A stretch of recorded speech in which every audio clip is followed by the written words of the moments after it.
Շնորհակալություն, պարոն վարչապետ, ես ուզում եմ խոսենք Հայաստանում ներդրումային միջավայրի մասին եւ դրա հետ կապված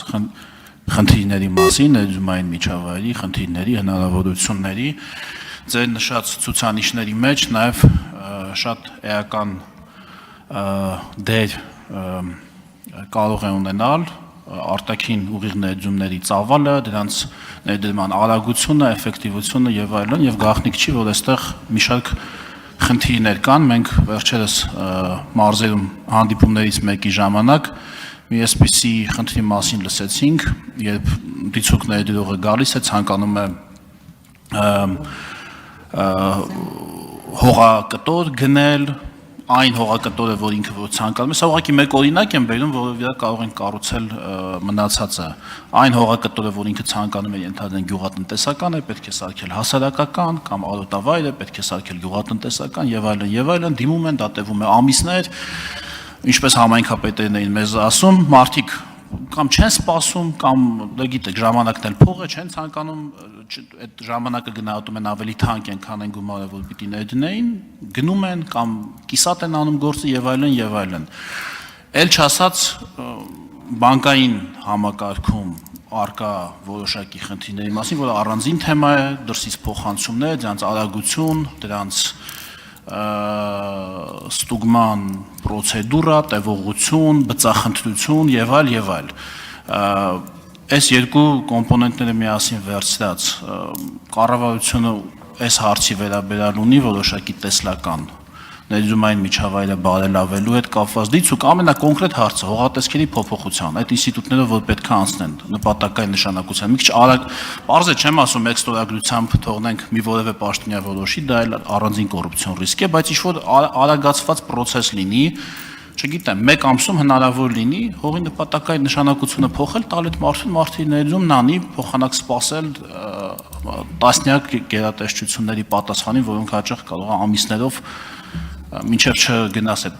դիմումի հետևից չպատասխանեն նույնիսկ, շնորհակալություն։ Շնորհակալ եմ հարցի համար, բայց ես ուզում եմ ասեմ, որ այս հողերի նպատակային նշանակության փոփոխությունների հետ կապված ես որոշակի լարվածություն ունեմ,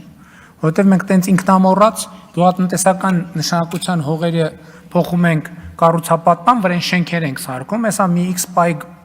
կարա պարզվի, որ մենք մեր բերի հողերը, որոնց վրա պետքա մեր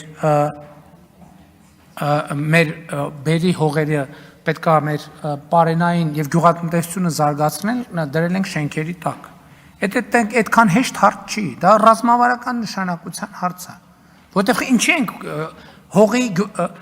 հողի նպատակային նշանակությունը փոխել 90%-ով նշանակում է գյուղատնտեսականից դարձնել այլ։ Գյուղատնտեսական նշանակությունը մեր ամենամեծ հեռանկարային ռազմավարական պաշարն է։ Մենք ապագա սերունդներին զրկում ենք այդ ռեսուրսից։ Հասկանում եք, սա ինչ լուրջ որոշում է։ Ու այո, անընդհատ գալիս մենք ասում ենք, հա, ինչ է, գյուղատնտեսական փոխենք նշանակությունը, հողի վրան շենք սարք, բայց ով ասե, որ այդտեղ պետք է շենք լինի։ Եվ սա պարզ հարց չի։ Ես ես այդ համաձայն եմ այն առումով, որ եթե պետք է անենք արդյունքում, արագ անենք։ Բայց անել չանելն էլ ինքը բարդ հարց է, որովհետև պատասխանատու հարց է, որովհետև բայց զուտ ընթացակարգերի ընդհանուր բիզնես պրոցեսները այո պետք է հեշտացնենք, բայց կոնկրետ այդ հարցում կան բազմաթիվ լարվածություններ, որովհետև երբ որ հողի գյուղատնտեսական նշանակության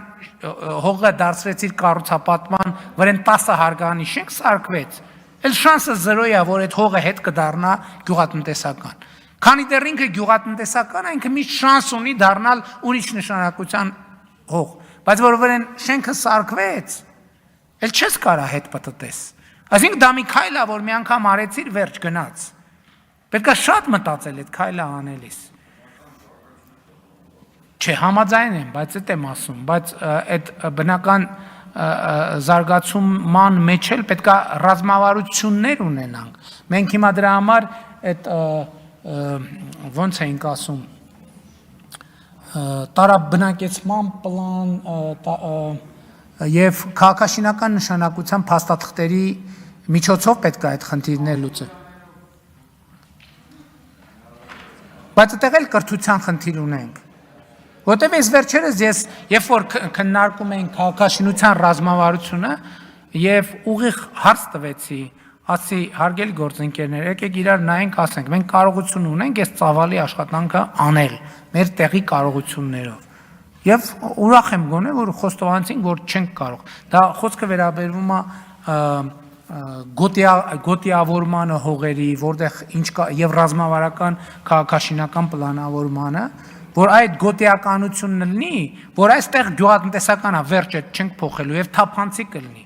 Որովհետեւ այդ դեպքում շատ պաշտոնյաներ չեն կարող կողմնորոշվեն։ Հիմա փոխեն թե չփոխեն։ Երբ որ կա բնակավայրի գլխավոր հատակագիծ, երբ որ կա հանրապետության միկրոռեգիոնալ պլանավորում եւ այլն, արդեն նախնական պլանը տված է, որտեղ ինչ նշանակության հող պետք է լինի եւ նաեւ պետական համակարգի համար պետք է կողմնորոշվել։ Իսկ այնտեղ որտեղ հայեցողությունները մեծ են, այնտեղ խնդիրներ են առաջանում, որովհետեւ մարդիկ 10 անգամ մտածում են։ Հիմի փոխենք, չփոխենք, փոխենք քրեական գործ կարող է հարուցեն թե չհարուցեն եւ այլն եւ այդպես շարունակ։ Բայց խնդրեմը կա։ Շնորհակալություն, արձագանք։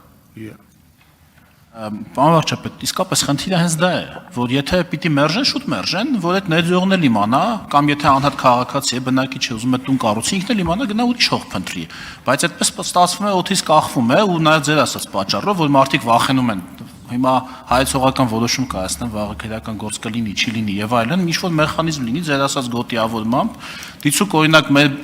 մեզ ինձ հանդիպած օրինակներից մեկում գյուղը մեծացել է սովետական ժամանակների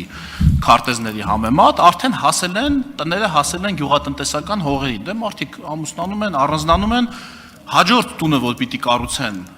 գյուղի վերջին տան հարևանությամբ արդեն գյուղատնտեսական նշանակության հող է։ Եթե պիտի կառուցվի, եթե չէ, դա պիտի լինի գյուղատնտեսական, այդ մարդկանց համար արդեն նոր տուն կառուցելու, նոր տեղ հատկացվի, մարդը գնա տունը կառուցի, ապրի, սրա մասին է խոսքը։ Պարոն Եղան, տեսեք, ինչ որ կասեմ, ոչ թե հակադրվում եմ ձեր ասածին, այլ շարունակում եմ, որովհետև երբ որ գյուղը ավարտվել է, տներ պետք է կառուցվեն, հաջորդ պահին պետությունը պարտավոր է հարց տա, այս տունը կոյուղին որտեղով անցնելու, ոնց անցնելու։ Այս տանը հոսանք ոնց է գալու, որտեղով է անցնելու։ Այս տան ջուրը որտեղով է գալու, ոնց է անցնելու։ Այս տան ճանապարհը որտեղ է գալու, ոնց է անցնելու։ Բայց այն կողքը ուրիշի սեփական հող է, այն կողքը ուրիշի սեփական հող է, այն կողքը ուրիշի սեփական հող է, դիմացը ուրիշ սեփական հող է։ Հա լավ, այս հողի նշանակությունը փոխեցինք։ Վաղ այս մարդը գալու է ասի, որ հոսանք չունեմ, ինձ հոսանք տվեք։ 4 կողմը մասնավոր հող է, ով է ապահովելու այդ մարդու։ Հետո թաղամասը հայտնվելու է, հետո մարդ, հա?